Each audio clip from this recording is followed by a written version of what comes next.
আজকে আমি এসে গেছি বুলুজনে। এখান থেকে আমি একটা টুনটুনি খুলে আমার হাতে নিয়ে নিলাম। ওর টিমমেট আমার টুনটুনি খুলে ওর টুনটুনির সাথে হাতে নিয়ে নিল, দুজনের একসাথে।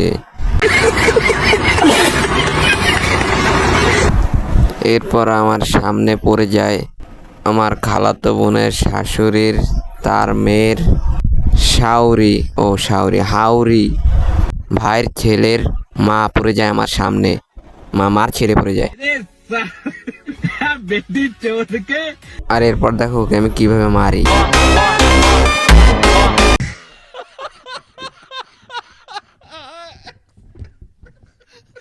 পিছনে যেটা গেছে ওটা চিন্তা করে পাই লাভ নাই, ওটা গেছে পিছনে। আর আমরা নেমে যাচ্ছি এই যে ব্রিজের এই জায়গার নামটা কি মনে নাই, রিভার সাইড না কি ভাই, এই জায়গায় চলে এসেছি ভাই। আমার সামনে একটা নেমে এখন আমার টুনটুনি যেটা খুললে বেশি দুইটা আমি রোদ দিম। ও বাবা, আমার স্পি খাইয়ে রাখছে বালের বত মার।